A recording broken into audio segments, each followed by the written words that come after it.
Yes, excellent. Good. So last week there was an African Union summit, and in Addis Ababa, and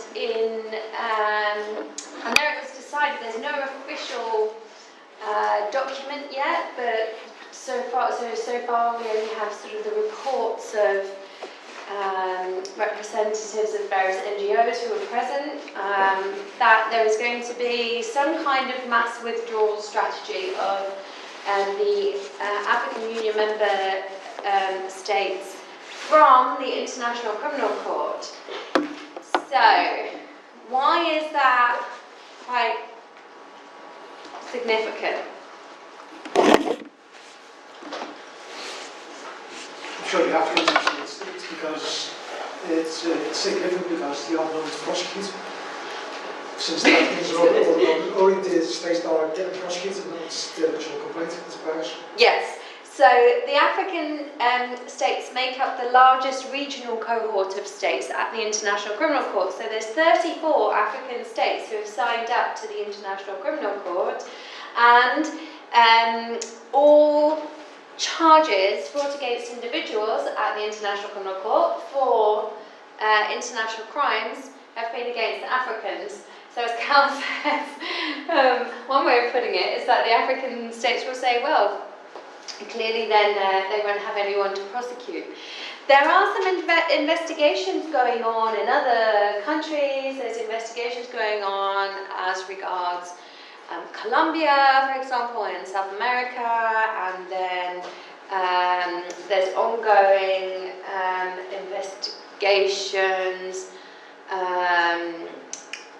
as regards sort of other regions. Some of them are made publicly available, some of them are more secretive, and one sort of big new situation was announced a few weeks ago. Does anyone know what that was and why it's interesting? It's not an African state.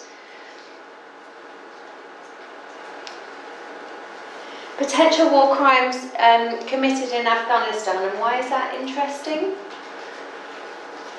Apart from the fact that it's not in Africa. Is it against Tony Blair? Yeah, so why do you think it might be against Tony Blair? It's not against Tony Blair. First war criminal that came to Afghanistan. Yeah, so what's the context there? I don't know, I was just guessing. Yeah, no, it's a good guess, What do you know about Afghanistan? Well, it's cold. The Russians got the backsides kicked, and it's possibly resulted in the destruction of communism in '89. And then when the West decided to go into it, strategically the West were going into it because it's outside of Iraq and Afghanistan, it's a movement on Iran. So the West were going to go in there anyway, so looking for any excuse to go in there. So the war crimes would come in, so well, was it a legitimate war, was it a breach of Article 2? Yeah, so the context in which Afghanistan and the Afghanistan war, the most recent one, as you quite rightly say, there have been many wars, particularly ideological ones, between sort of the Eastern Bloc and the West. The most recent one is the one which was in response to 9/11, right? So 9/11 happened, and then there was a military intervention in Afghanistan. Because why does anyone know why Afghanistan? The Taliban, it was supposed to be the war on terror. Yeah, so the war on terror obviously makes it complex from an international humanitarian law perspective, is that traditionally there would have been two states fighting against each other, but with the war on terror, there is the enemy, if you will, are terrorists. So in this situation, there was the US fighting against Al-Qaeda. Al-Qaeda claimed responsibility for the attacks on the US. And so the question was, where are these terrorists based? And their intelligence brought that back to Afghanistan as unstable state and as a sort of I don't want to use sort of the terminology that's usually used there, but as sort of the harbouring space for terrorists. Since then, so there are other states which sort of are said to harbour terrorists. What are those? Was the boardroom meetings of Pakistan, which was part of the reason why Obama was using drones. Yeah, absolutely. That's directly connected to the whole drone scenario, Yemen and so on, where rather than having two militaries fighting each other, you've got drones being targeted towards what are claimed to be the basis of the terrorists. So this happened with Afghanistan, that a military intervention was authorised by the UN Security Council, but as we know, war crimes were committed, amongst others, which one most famously, which the US even openly acknowledged. The Kunduz hospital bombing quite recently. Yeah, so bombing of civilian, So one of the sort of the law of war is all about the rules of play, if you will, when it comes to war, and that there's some kind of fairness and humanity involved. And one of those is this distinction between combatants and non-combatants. And that means that any kind of civilian targets are off limits, basically. But hospitals were bombed. What other war crimes were committed?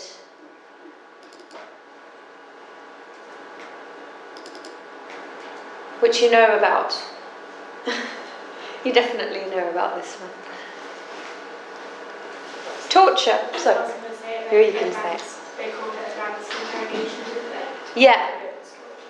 Yeah. Well, initially it was legitimised. There were sort of various legal papers which emerged from the White House, and where certain interrogation methods were used.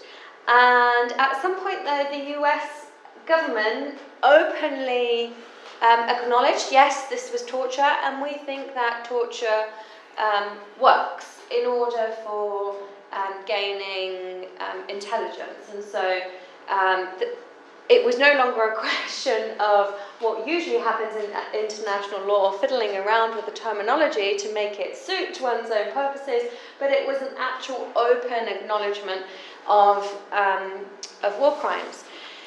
Now, when we think about war crimes, what is tricky in regard to something that I've sort of just making a connection of something that I've already said. What's tricky in regard to the war on terror? When we talk about war crimes. It's ambiguous. What's ambiguous about it? It's, well, it wasn't a war on a specific state. Yes. It was a war on a concept.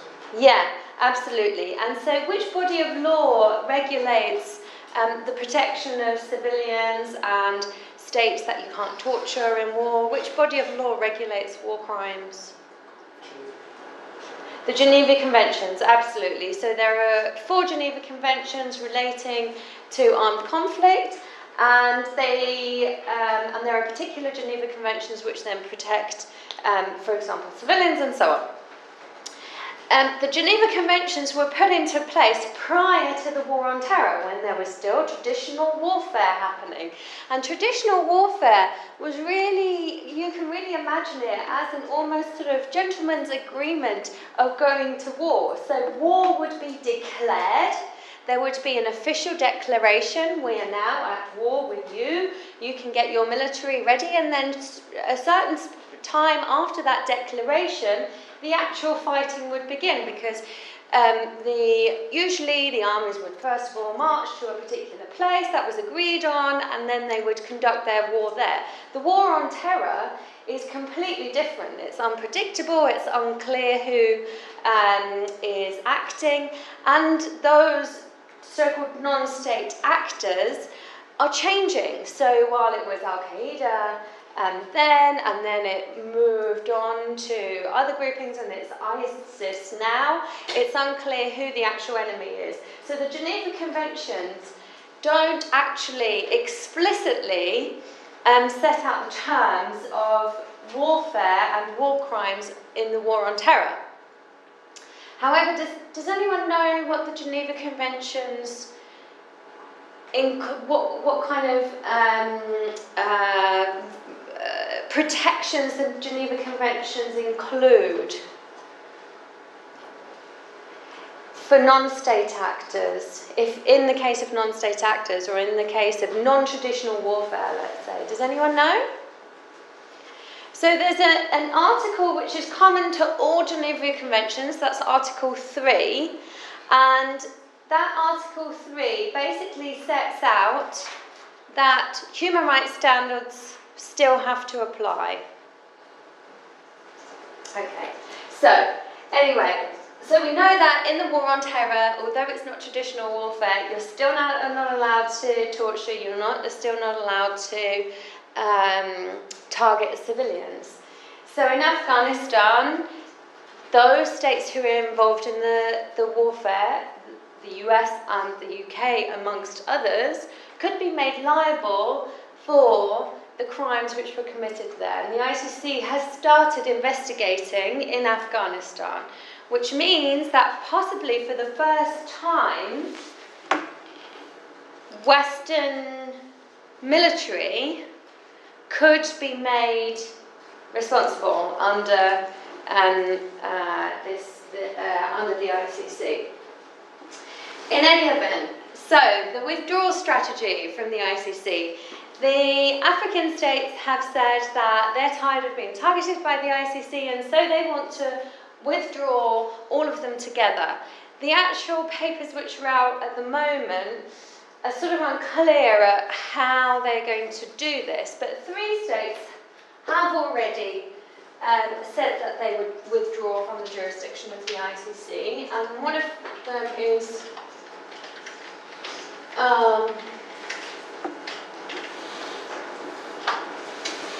Gambia, and this is just I do hope the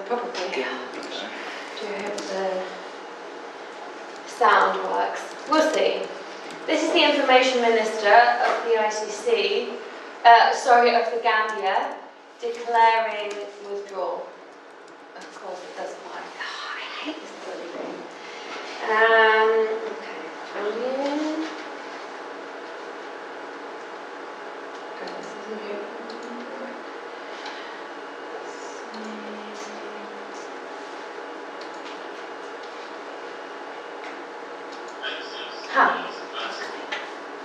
The government of the Islamic Republic of the Gambia hereby informs all and sundry the withdrawal of the Islamic Republic of the Gambia's membership of the International Criminal Court, the ICC. This action is warranted by the fact that the ICC, despite being called the International Criminal Court, is in fact an international Caucasian court for the persecution and humiliation of people of color, especially Africans. This famous Caucasian court for the persecution of Africans, and especially their leaders, showed its true colors when it declared immediately after the United Kingdom released an investigation report on the Iraq War, pronouncing former Prime Minister Tony Blair of committing war crimes, that the ICC will not indict Tony Blair for war crimes. There are many Western countries, at least 30, that have committed heinous war crimes against independent sovereign states and their citizens since the creation of the ICC, and not a single Western war criminal has been indicted. Again, the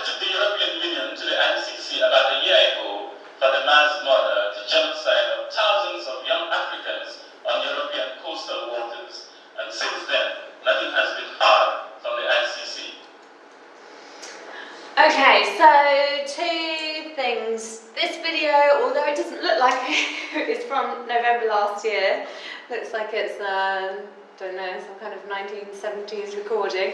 And what did he say about the ICC? What's the first part of what he said? What did he call it? The International Caucasian Court for the Persecution of People of Colour. So he's talking there about humiliation and persecution. So he's talking there about the fact that only Africans have been charged at the ICC. So, I mean, in terms of a little bit of background on the Gambia has been investigated by the ICC as regards war crimes, and there's actually no question about the fact that crimes have been committed there. So there is, of course, an interest for the Gambia to say we're withdrawing our jurisdiction from the ICC, because then hopefully we will be not made accountable for international crimes. But that aside, is speaking on behalf not only of the Gambia, but is saying all people of colour. That was the first bit. He's explaining why the Gambia is withdrawing from the ICC, and then the second bit, what does he say there, which is very interesting. What was that last bit he was talking about the EU? The EU haven't been prosecuted for anything. Yeah, but what is the example that he mentions Tony Blair, blah blah blah, we've already said that, but he says something that we haven't mentioned so far. Migrants trying to cross the Mediterranean.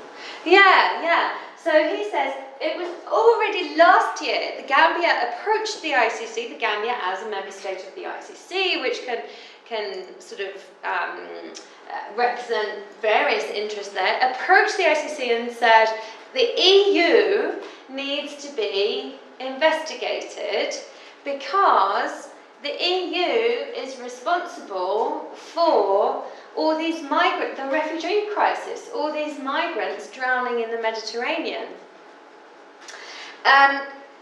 So the argument is slightly flawed because, of course, the EU itself can't be made responsible under the jurisdiction of the ICC, but possibly the relevant heads of state, could the prime ministers or foreign ministers or whatever, who are restricting migrant policies.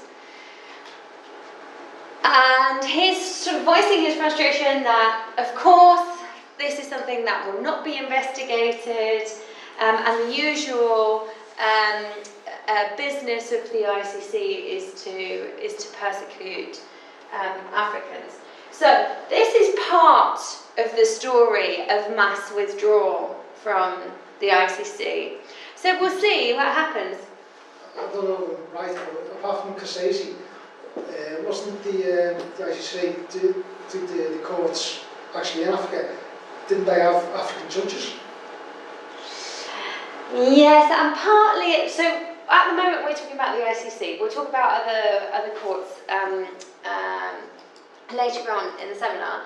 The ICC also has a few African judges, but what the ICC has mostly said is that, considering that we're the largest regional body, we're completely underrepresented when it comes to the professionals who are working at the courts. However, that has been sort of suggested as a way of balancing out these imbalances. What if there are more African judges, more sort of legal professionals from the African region working at the ICC? And also the chief prosecutor, of course, is from where? Gambia. The Gambia, to make things particularly interesting, couldn't make it up. So she actually comes from the country that he is talking about, that he is in. So the beacon, the main prosecutor who speaks on behalf of humanity, comes from a country which is now withdrawing from the ICC. Wasn't the new president of the Gambia said he's going to reverse the decision? That was Burundi. And the Gambia, Oh, it's the Gambia, yes. And so it was Burundi, the Gambia, and South Africa. And South Africa is sort of sticking to its guns. Since then, there were elections in the Gambia, and initially the new president Basically said he was going to... conceded, and then he wanted to hold on to power, but since then he seems to have somehow gone into exile somewhere. And this new president has said that they would stop the withdrawal from the ICC. However, again, since the newest chapter in that is the mass withdrawal, of course, and in the statement that has been leaked from this closed meeting at the African Union Summit, the Burundi, the Gambia and South Africa were sort of praised for being the trailblazers in this, as regards to this mass withdrawal. So we'll see what happens. Certainly, some Nigeria, for example, some African states have since said that they will be sticking with the ICC and they don't actually want to withdraw. So we'll see what happens. But there's certainly, for many years, there was just sort of an underground rumbling about what was going to happen, and now it's sort of all erupting, and with sort of I mean, this is polemics, of course, right? It's meant to provoke and it's meant to draw attention. So yeah, we'll see what happens. But in a way, I think it's a good sign. So for a very long time, this concern was ignored, and things were said like, the prosecutor is from the Gambia, she's African, well then that's fine if all of those charged at the ICC are Africans. That doesn't make it fine. And then of course, so Cal, you mentioned having more professionals working at the ICC. What could be or what problems are not addressed with that? If you have a balance in terms of representation at the ICC. Sorry, what's the question? So why would hiring more Africans at the ICC, why would that not necessarily lead to any solutions? Well, I think then it will be the inter-African rivalry which will come into place, where you'll have the Congo judges that were saying, well, we're going to be down in Zimbabwe, and South Africa say, well, we don't like Rwanda and that. So even if it's all within the African Union, it's still the rivalry between the different factions and groups. Perhaps, but you have sort of rivalries between Western states as well, don't you? As in, there's the inter-imperial rivalries, right? There's rivalries for more economic power and so on. So rivalries, yeah? Yeah, I think the main problem that's been for the ICC is not actually what's there, it's the reasons why those African states are trying to in the first place, given that there is so much influence on the West in what happens in Africa, and then African states who obey the rules are essentially brought to the ICC. Yeah, so with introducing more Africans at the ICC, you can't really address all those structural problems that are there, and also all those dependencies which were set up through colonial times and have not really been addressed since decolonisation. And also, you have to say that, of course, lawyers mostly represent a very particular class in the country, a very particular elite in the country. Most of the time, certainly in international organisations, those would then be, they wouldn't really mind what happens in their country because they're already benefiting from the system anyway. So, in a way, you can say it would be good to have more Africans working at the ICC, but those structural problems would not necessarily be addressed. Okay, so we'll see what sort of how this story of withdrawals unfolds. One of the issues in terms of the technical issues in international criminal law, so we're not just doing sort of the politics and ideology here, one of the technical issues, which is more sort of a public international law problem really, is how do, if we have a treaty which has been signed up by different states, then that's fine, each state can then revoke their membership, but how do you actually get a region to withdraw from a treaty? That's unprecedented. That has actually never happened before. So the question is, and in this leaked document from the African Union Summit, that's been raised as a question. So if we all have this if you want to do this as a group thing, then how under international law can that be done? It's an open question. Okay, so let's go to the reading for today. And what I wanted you to do, it was in a way this sort of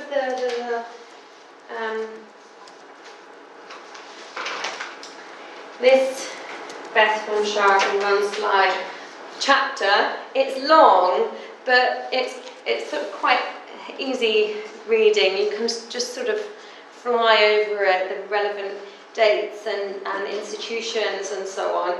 While then Gary Simpson's piece is a little bit more theoretical and a bit more, although it's shorter, it's a bit more demanding. So I wanted you to compare the two different approaches to history of international criminal law. And what I'd like you to do is with your neighbour, and if you're not sitting next to anyone, then maybe you can, or it doesn't have to be in groups of 2, whatever, 3. I'd like you to do a quick timeline. The most important dates in international criminal law and the most important tribunals and courts, whatever that we know from that time, and then I'll ask you to draw that timeline onto the blackboard. So it doesn't have to be loads of detail, just sort of the most important dates. Place to begin. So the history of international criminal law. The traditional history is actually one which starts in 1945 with the Nuremberg tribunals. So it's always said it's a very young discipline because before then there were actually no real cases and institutions that we can sort of where we can identify international criminal law. And since it's become a discipline of academics as well as practitioners, the academics have said, well, we'll look into sort of earlier ideas of international crimes, and people seem to have outdone themselves in how far back in history they can go.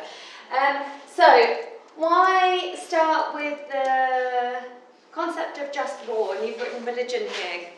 Do you remember what that was about? It was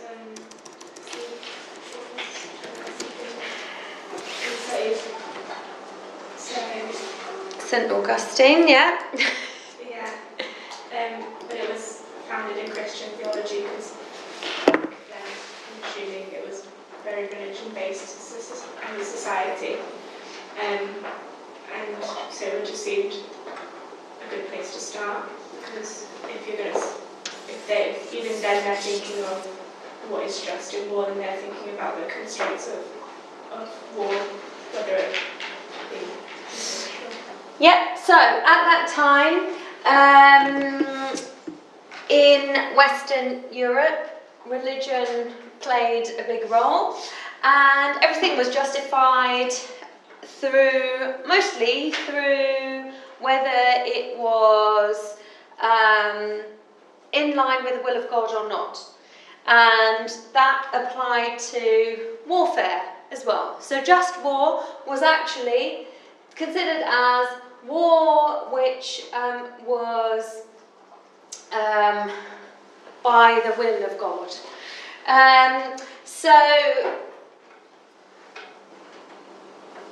There's a bunch of theologians who have discussed this, and then there's Aquinas later on, and St. Augustine. Don't need to remember any of these people. All you need to remember is that early ideas of justification of warfare were legitimised through the language of religion rather than of international law. Yeah, this was sort of pre-international law, because at that time we didn't actually have any nation states yet. Okay, and then there we've got 1365, 13th century. Again, this is sort of a development of the idea of just war.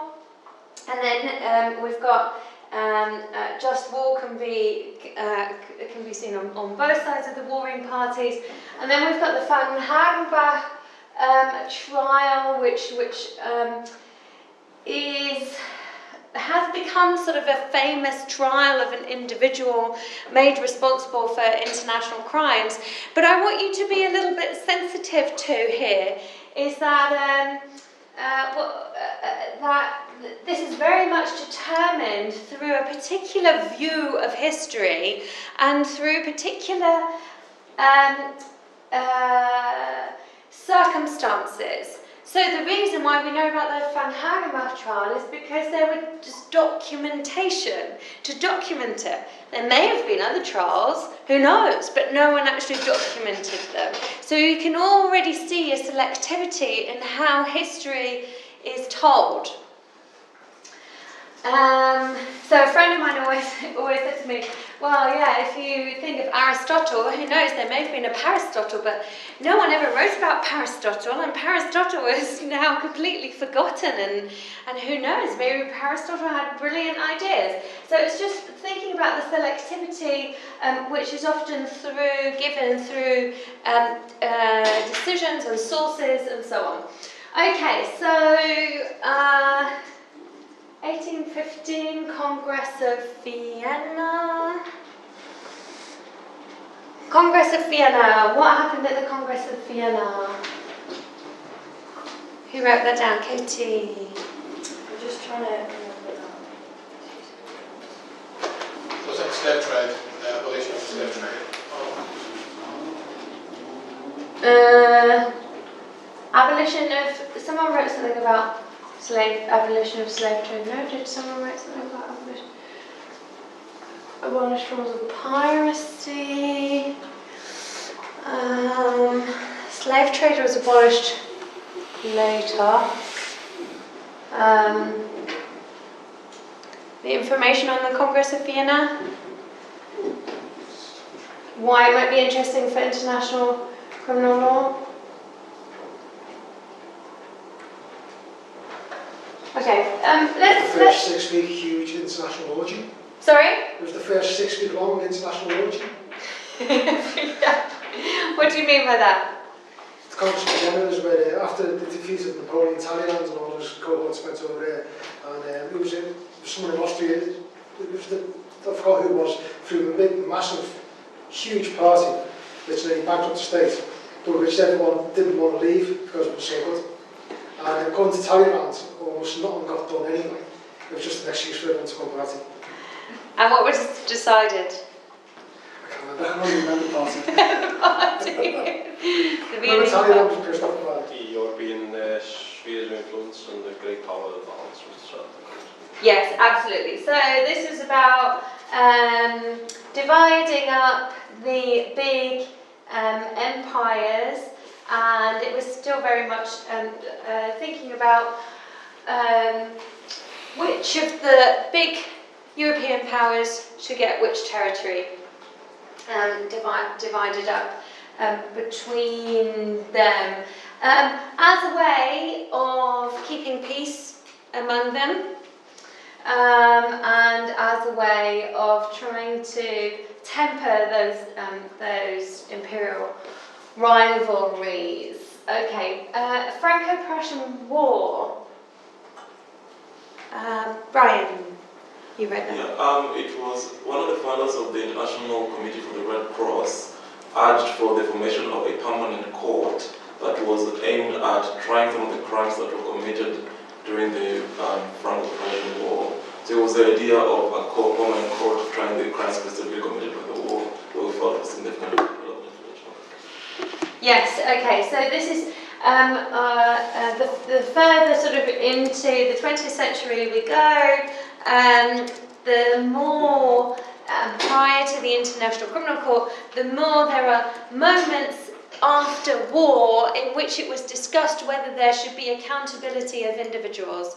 So under international humanitarian law, the law of armed conflict, only states can be made responsible for any transgressions as regards war. But at certain times, and usually after every single one of these wars, people said, well, is it really states or is it individuals who are making these decisions? Isn't there one mastermind behind all of this and one person who was particularly vicious and particularly and should be made particularly culpable? Usually those ideas didn't actually come to fruition. Why was it that for such a long time individuals were not really made responsible, as they were then with the Nuremberg tribunals after the Second World War? Why was it that so late? Sorry? Individuals weren't recognised in international law. Yeah, individuals weren't recognised in international law, so international law is a discipline between states, international. And what is the we mentioned it last week, what is the foundational and crucial principle of international law that is in tension with individual criminal accountability? State sovereignty? Yes, absolutely, state sovereignty. So, state sovereignty is something that has throughout the history of international law been protected, and one of those, one of the main sort of outliers of state sovereignty is head of state immunity, so that head of states cannot be made accountable. So after every war, although it was always decided that there was certainly one winning side and one losing side, and the losing side should be made accountable for all the things that happened, it never got to this stage until Hitler and Nazi Germany that it was decided that there should be individual criminal accountability. So this is why there's all this history leading up to Nuremberg, and then there's Nuremberg, and usually this is sort of where the stuff happens. Now, following, so the pattern is we've got wars, and the wars inspire some kind of reaction in terms of new laws or new institutions, new principles. So the wars have always led in some way to more international law. Now, what do you know about the Tokyo Tribunals?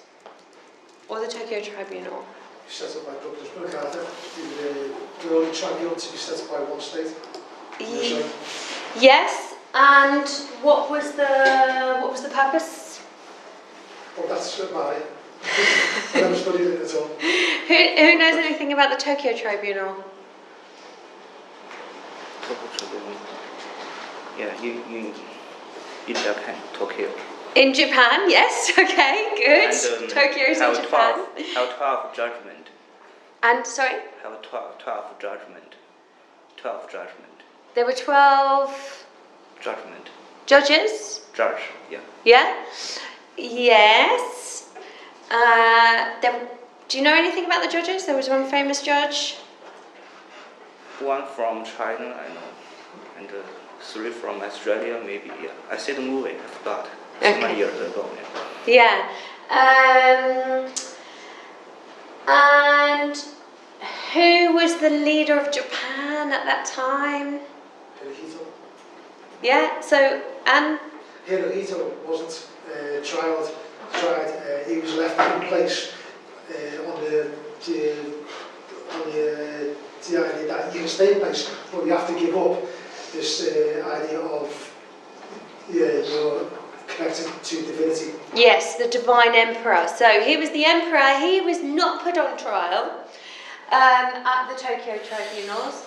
So also in terms of sort of the history of international criminal law, something that is very much disputed, because he just sort of went into exile and then that was it, sort of forgotten about.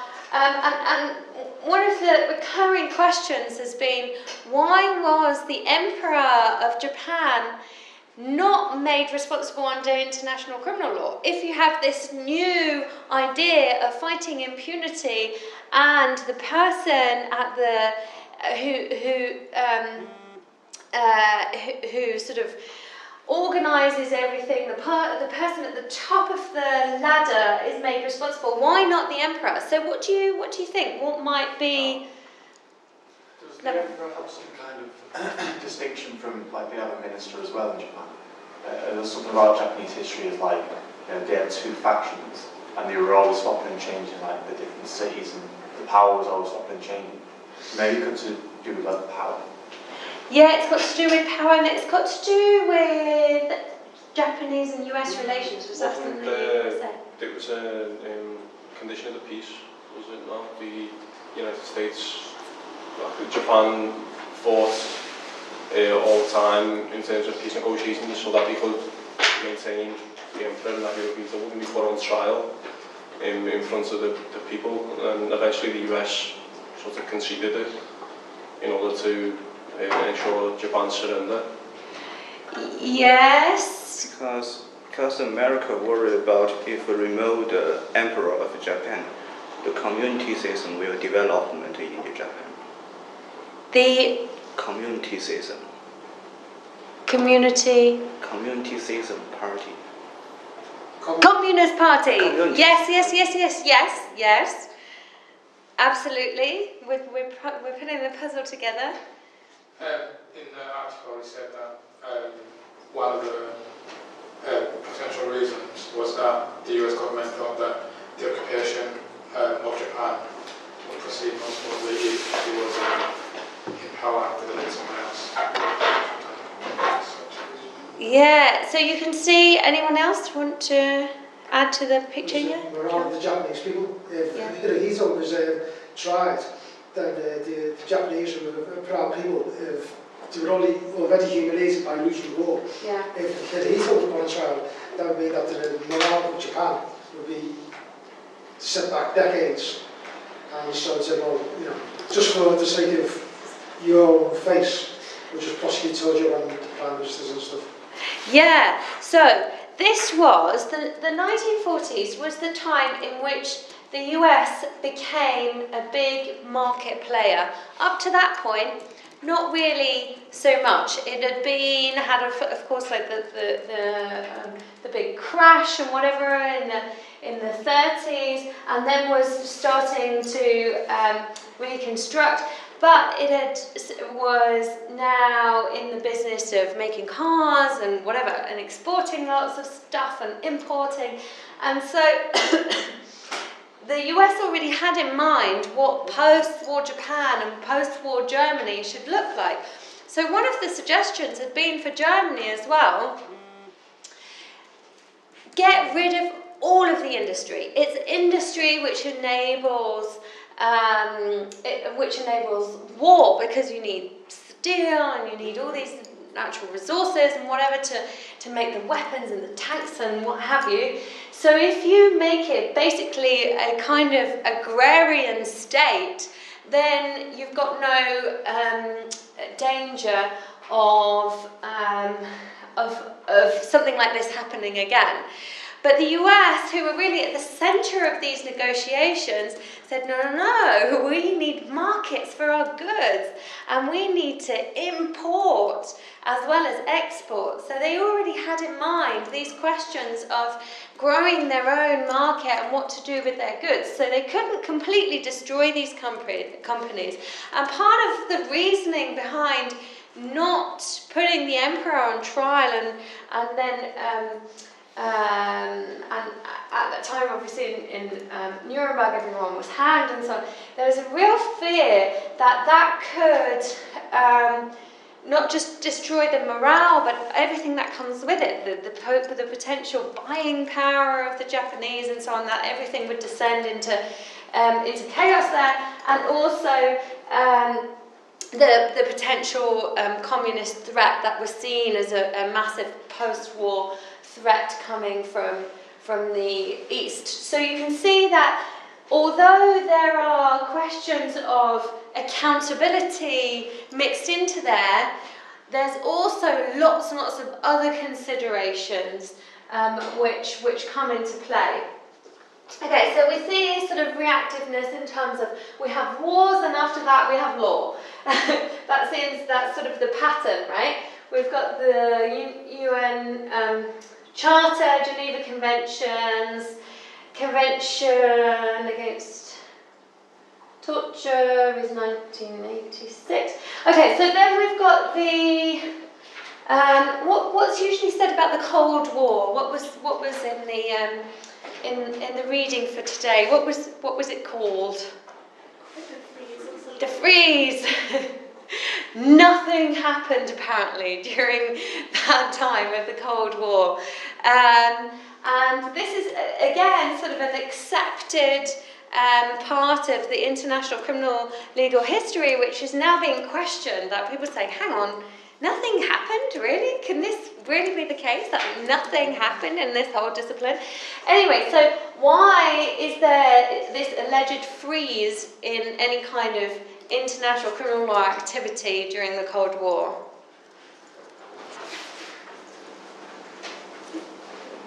Sorry, please repeat the question. Right. So why was it that during the Cold War no international law happened, no international criminal law happened? Because the Russia is powerful at this time. Russia was powerful at that time, yes. There was a deadlock within the Security Council. So in the Security Council, we've got the two main ideologies of that time represented, with, on the one hand, the US, UK and France, and then on the other hand, China and Russia. And there was no activity, there were no common decisions could be made because one would always veto the other, and so nothing happened. After 1991 and the fall of the Soviet Union, however, we then have this spur of activity. And the first one being the... You've left those out completely. The first one being, this is a nice overview of it, the ICTY, so the International Criminal Tribunal of the former Yugoslavia in 1993. So you can see just 2 years after the fall of the Soviet Union, suddenly the UN Security Council not only is active again, it creates a court, amazingly. So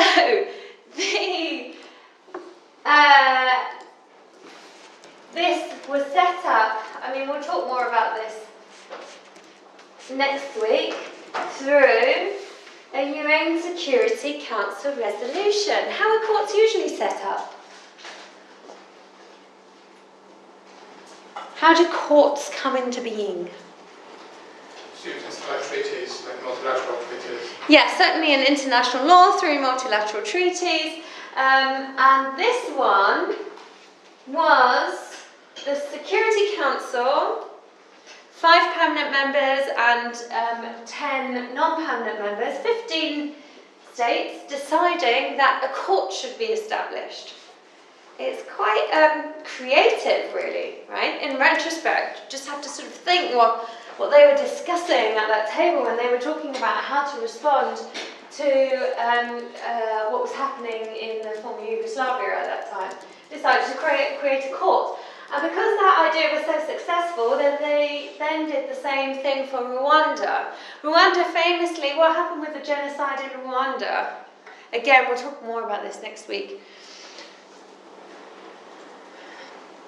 It's like a fight between Hutus and Tutsis. Yes, so And about 800,000 Tutsis and Hutus died as part of the war. yeah, And the international community apparently did nothing while that was happening. And obviously the court came after to try those who were responsible for the yeah. So again, this is sort of the history that is usually the common history that's presented there. Very interesting if you look into it in more detail. Actually, really much more complicated than that. Really interesting. Rwanda, in fact, was at the time on the Security Council, and whenever anyone said how are things in Rwanda, fine, nothing happening there, and then of course people trying to raise awareness for the cause, and by the time anyone had bothered looking at what was happening in Rwanda, a genocide had occurred.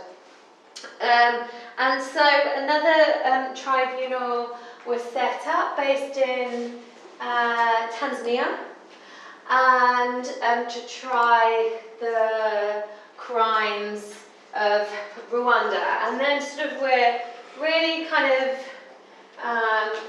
sprinting ahead then to the adoption, the Rome Statute, and then the commencement of business in 2002. Hybrid courts, 2012 to 2013, hybrid courts. What hybrid courts?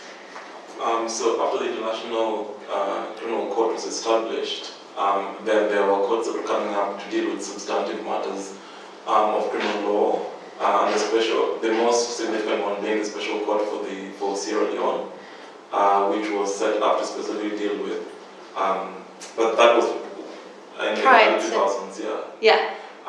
So I think that time should have been after 2002 to now. But they specifically deal with substantive matters that are happening in those territories in the wake of crimes that have been committed. Yeah, Special Court for Sierra Leone. Again, we'll talk about that next week. Does anyone have anything after? No. 2002. No. International criminal law history stops in 2002, apparently. So. Close. Yeah. Was Libya? Lebanon. There's Yeah, 2014, the Special Tribunal for Lebanon, also based in The Hague, was set up to investigate the assassination of Hariri. Again, what's interesting here, if we see international criminal law is changing all the time. We've got the idea of head of state. What's different about the Special Tribunal for Lebanon? It's set up to investigate the assassination of the former, I think he was president or prime minister, I'm not sure, Hariri.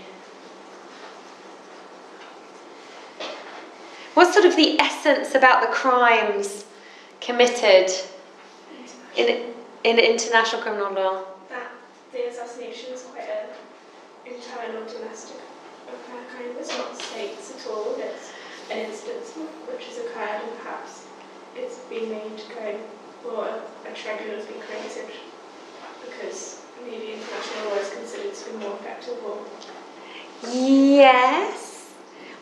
It's much more simple than that. What's the essence? What's the difference between the Rwandan tribunal and the STR? It's an assassination. Yes, one person died. So usually, international criminal law, you'd think many people have to die for it to be an international crime. But here it's the assassination of a few other people died, but it's not the sort of mass numbers that we're used to in international criminal law. So you can see sort of that creativity coming through, and international criminal law sort of saying, hey, that's going well. Okay, well, the tribunal thing is working really well for us. We'll have another one, and another one, and another one. And it's sort of really, really expanding its scope. Okay, so the patterns are wars and crises are met with setting up of some kind of institution and new ideas of how to respond to the problems experienced. So Nuremberg was set up because it was thought that the best way of dealing with the extermination of the Jews in the Second World War would be to make Nazi officials responsible under international criminal law. So to think up a new discipline. And then the tribunals were set up as an idea of how to deal with mass crimes being committed. And then the Rome Statute, finally, was set up as a permanent court. We've had other tribunals and ad hoc tribunals since then. Why is that?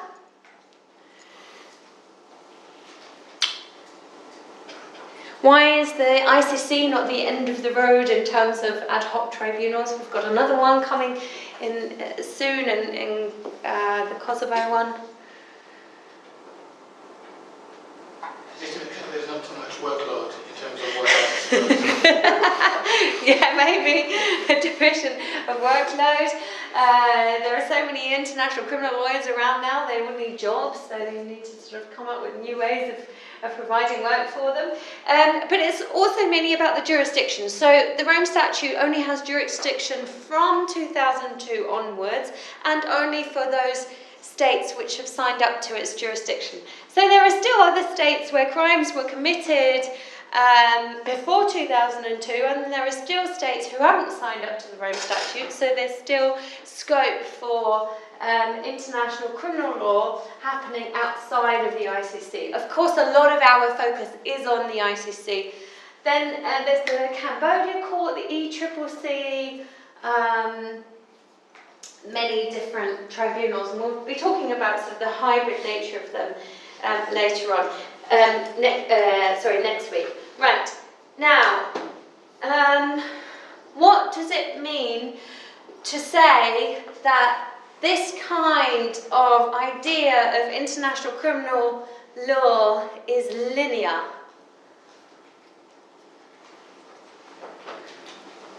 Chronological. Interesting. What's the difference between chronological and linear? Is there one? It's a very difficult question, so just have a go. It's investigated. Linear is a straight line. Yeah. And if you're investigating something chronologically, and you start from 0 BC or 1 AD and you go to 1990, and you follow and you stick to that one line, then that's linear. That's a linear chronology. Yes. If it's non-linear, then you're taking, you can take concepts that have happened in history that might be traced from different times. Yes, good. Good effort. So, chronology, you're talking about events which are more recent than others. Linear, you're talking about a progressive narrative that is being built up, with one event building up onto on the next. And this is often how international criminal law is portrayed. We've got Nuremberg, we've got all that stuff happening before, but then there's Nuremberg, which is this new idea. It's still a bit flawed. Then there's nothing much happening during the freeze. And then there are the tribunals where issues of jurisdiction are tested out. It's sort of you've got the baby years in Nuremberg, you've got the teenage years with the tribunals, and then you've got this adult institution of the International Criminal Court. That's a linear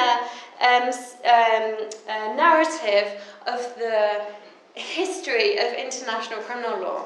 Now, what Gary Simpson tries to do in the reading for today is that he says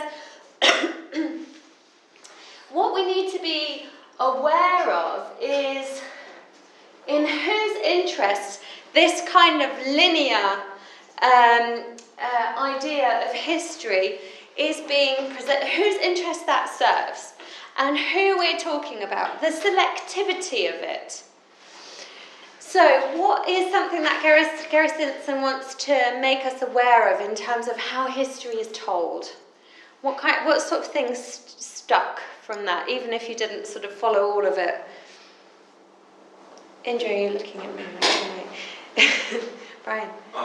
Hegemony. Hegemony, yes. What does hegemony mean? So the dominance of one group or state against another group or state, and hence they pretty much call the shots as relating to law and order. Yep. So,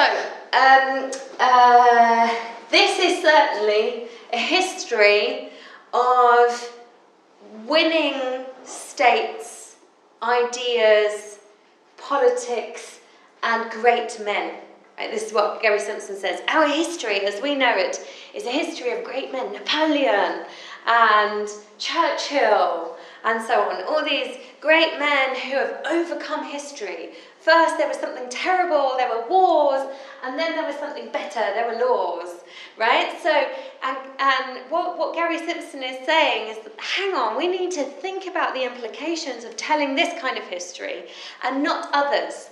So other things happened during this period, which were very interesting, but which are not deemed to be interesting for international criminal law and where we are in our understanding of how humanity has advanced today. So what is left out of this narrative is the whole Global South. There's nothing in there other than Rwanda that really is an idea of progression in the Global South. Many things happen politically in that time in the Global South, but it's not deemed as part of international criminal law. And this is something we need to be very sensitive to. We need to be sensitive to the fact that international criminal law was born in Western Europe and out of Western European ideas. So one historian from and philosopher from Bangladesh, his name is Shahidul Alam, he talks about this within the context of majority world. And what he means by that is saying we shouldn't be talking about the history of the Third World or the Global South, or for that fact, the West or the Global North. What this draws attention to is that the Global South is the majority world. The centres of power are, population-wise, in the vast minority. And that surely has a bearing of how we understand history and our place in the world.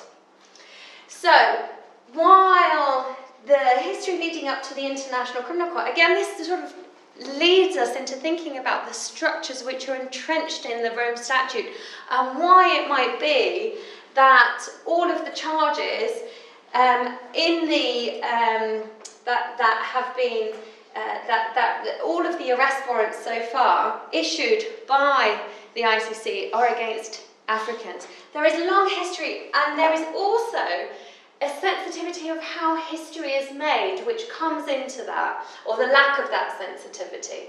So we've got laws happen after crisis. They're reactive. Yeah? So although the International Criminal Court says that this is a new dawn for a shared humanity. It is reacting to something that's happened in the past. So that the way in which it responds is always connected to those to those occurrences in the past.